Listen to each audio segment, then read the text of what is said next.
Hai kawan, Assalamualaikum. Welcome back to my channel. Yeza. Okay guys, so hari ni kita dah bercerita pasal 10 game yang paling menyeramkan di dunia lah. So, minta maaf dia ada suara aku agak serak ya. Yang penting tak macam cakrakan ya. Macam tu. So, sekarang ni kita ada senarai 10 game yang paling menyeramkan di Malaysia. Dan aku dah jumpa sumber dia dekat telefon aku. So, apa kata kita react sama-sama, kita tengok apakah senarai 10 game yang paling menyeramkan di Malaysia. Jom. Okay guys, so di tempat yang ke-10 kita ada Hotel and Asylum 626. So game ni, apa yang kita tahu daripada pembacaan aku sendiri adalah disebabkan sound effect je guys. Disebabkan sound effect yang agak menyeramkan, that means game ni dikatakan seram jugalah. So kerap kali kalau korang main game ni akan ada bunyi seperti kaki, bunyi detak jantung, desahan nafas, teriakan-teriakan kecil, bunyi orang berteriak lah. So membuatkan game ni lebih menyeramkan. Dan kita kena settlekan macam puzzle yang ada dalam game ni lah. So itu di tempat yang ke-10. Di tempat ke-9 kita ada Alone in the Dark, The New Nightmare. So game ni dia berkisahkan pasal karakter dia lah kan, karakter yang memegang senjata. Tapi disebabkan game ni kenapa dia menyeramkan, sebab suasana yang gelap. Nama pun The Alone Nightmare kan. Disebabkan suasana yang gelap, disebabkan suasana macam tu, game tersebut dikatakan paling menyeramkan di dunia jugalah. So di tempat yang ke-8 kita ada Doom 3. Macam yang korang tengok kat gambar ni, dia macam dekat tandas, raksasa dekat dalam tandas. So game ni dikatakan seram disebabkan ada monster guys. Monster yang sentiasa keluar secara tiba-tiba menyerang kita sendiri guys.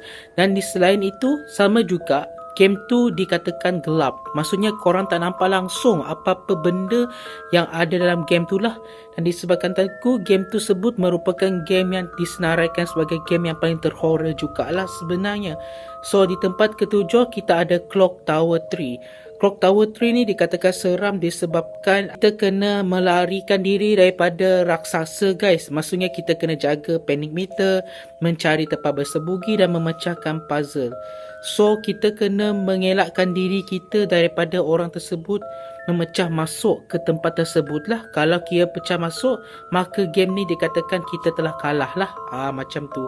So di tempat ke-6 kita ada Dead Space. Nama dia macam familiar kan. Aku pun merasakan game ni macam familiar pula lah. So game ni disebabkan, kenapa diseram, sebabkan sound effect yang sangat-sangat kuat menyebabkan dia tak takut lah. Game ni dia setting dekat luar angkasa lah. So game ni dia setting dekat luar angkasa. So kita kena settlekan dan habiskan permainan game ni kalau kita nak main. Pelik kan, waktu pagi-pagi macam ni pun ada benda yang mengacau ya. Tapi kita abaikan je lah. Aku rasa itu burung sebenarnya. Tak ada apa-apa masalah pun sebenarnya kan. Tak ada apa-apa masalah. Tempat ke-5 kita ada Fatal Frame 2 Crimson Butterfly. So game ni dikatakan seram juga disebabkan kita kena lihat wajah diorang ni dekat-dekat. So game ni dikatakan seram sebab kita kena settlekan permainan ini dan larikan diri daripada benda-benda yang horror lah. Contohnya macam nak hantu ke, raksasa ke. Game ni lebih kurang sama je. Tapi game ni dia lebih kepada, kalau korang tengok dekat gambar ni, ada gambar macam-macam penampakan tu. Kita kena elakkan diri kita lah daripada semua benda-benda macam tu, disebabkan benda macam tu lah. So di tempat keempat kita ada FEAR ataupun dikenali sebagai Fear. So game ni juga dikatakan horror disebabkan ada satu kisah yang di sebalik game ni lah. So kisah dia adalah anggota milia yang ditugaskan untuk menghadapi pelbagai ancaman yang disifat paranormal. So disebabkan itu game tu disebut dikatakan seram jugalah. Ada jugalah macam sound effect ke, ada juga bunyi tangisan, heningan yang menghembus di kalbu. Itu menyebabkan kita sendiri merasakan takut untuk bermain game tersebut lah. So disebabkan tu je guys, kita kena berhati-hati kalau kita nak main game macam ni lah. So di tempat ketiga kita ada Siren Blood Curse.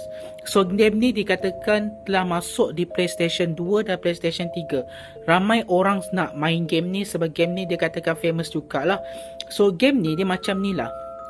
Dalam satu game ni dia ada cerita dia sendiri tau, dan kita kena selesaikan masalah dia sendiri.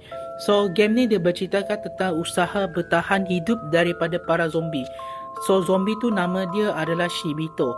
Kita kena settlekan chapter by chapter kalau kita nak menang game ni lah.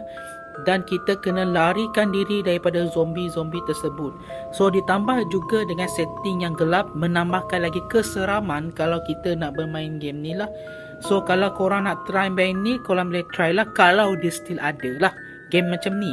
Aku rasa jarang dah main game horror ni. Paling tak pun game GTA, everything.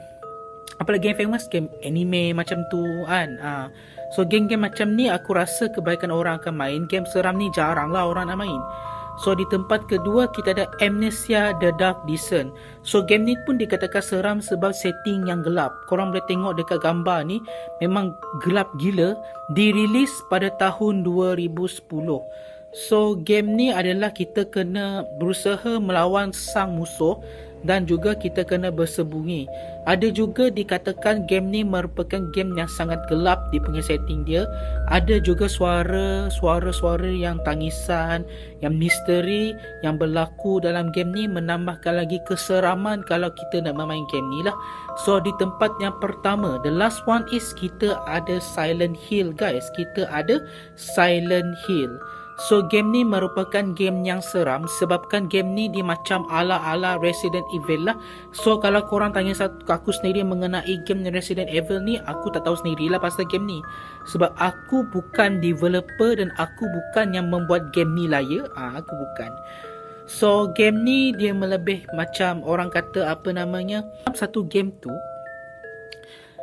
korang akan sentiasa mendengar bunyi siren yang panjang lah, yang akan mengganggu kita ketika kita bermain game. So itu sedikit pasal game yang pertama, iaitu The Silent Hill. So apa pendapat korang? Minta maaf atas kekurangannya. So tadi pun aku tergesa-gesa nak buat research. So that's why korang pun macam faham tak faham je. Kalau korang tak faham, aku akan letakkan link kalau korang nak baca lebih terperinci lah. Okay guys, aku rasa sampai sini lah konten kita kali ni. I hope I'll see you guys again in my next video. Don't forget to like, share and subscribe. Don't forget to push my notifications to get all my videos on YouTube. Jumpa lagi dan always stay safe. Bye.